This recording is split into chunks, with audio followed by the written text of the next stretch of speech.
the Secretariat invasion. When you heard of it, what came to your mind? Classical definition of insanity. It's insanity. My literature teacher will say tragicomedy. I don't see how anybody can dream of such, if not insanity. But then, if we are to look at it properly, to me, it signals that it's not yet Uhuru.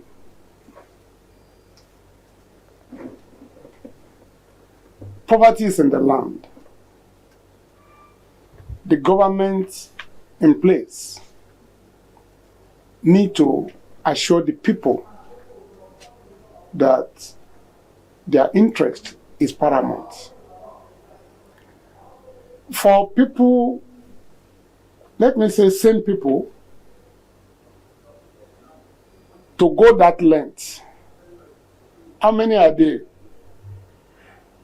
What ammunition do they have? And suppose you get Secretariat Ibadan, kilo equal to, what will you get from it? You are going on Saturday, meaning you're already a coward. You know not many people will be there. Will you remain there on Saturday, remain there on Sunday, and be waiting for the governor and the assembly members?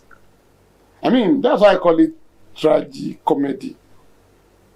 It's unfortunate, but then we need to be careful. We may say it's insanity. How did Boko Haram start? It's showing that the mind of our people are now very, very easy to manipulate. For people to, I don't know how much they will be given, the young boys or young girls, minus one or two elderly people that are there, to be mobilized to go to Secretariat on Saturday. What do they want to achieve?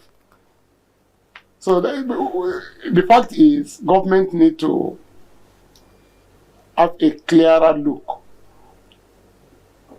at the underneath of most of the things happening. You think it's beyond that which was seen on Saturday? The society is restless. It wouldn't be easy for anybody to tell you now to wear camouflage and go to Secretariat. I don't think so. Why? Because you have hope. You are working. Ask any of those guys that were taken there. What's their means of livelihood? No one is a lecturer. You are talking of aggrieved people. You had a lecturer here the other time. Do you know what's going on in the mind of some of these people? It's not, I'm not saying they are not educated. That's not what I'm saying. I'm saying, do they have hope for tomorrow? Why will somebody decide to go to Morocco and cross through the sea after all this? It's because the risk is already there. If you take this risk, if you don't take it, it's the same thing. So they can't see the future. I'm not talking about being a lecturer, being a professor. Go and meet some of these graduates.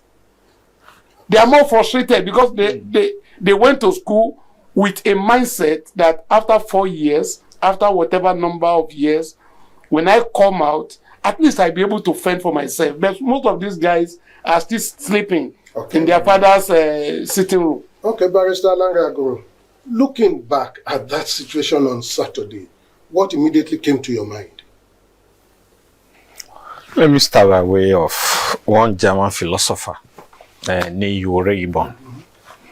He said, and I quote, he said, to die for a cause is noble. It's noble, yes. And your death promotes it. If your death will not promote it, it is then your actions become mere fanaticism. They were just fanatics. fanatics of Yoruba nation. It is so sure that their death, their arrest will never promote that cause. So they are just being fanatical. And fanaticism drives anybody anyhow. How did he drive them? He drove them to the extent that, one, you have cartridge gun and you believe in your juju, and none of them availed them when they were confronted with superior powers. But it pains me. Why? Because it makes mockery of where I belong, and that is a Yoruba tribe. I'm not an ethnic independentist, no, but I belong to Yoruba race. Like the late Bolagi will say, that he was first an Ijesha man before he's a Yoruba, or he was a Yoruba. He was a Yoruba before he became a Western Nigerian, and in the Western Nigerian before he became a Nigerian, because I'm a Yoruba man. It made mockery of what people thought Yoruba had as a fallback on. That is the traditional power. So none of it availed any one of them. They were just captured like birds, put in a cage. That is one.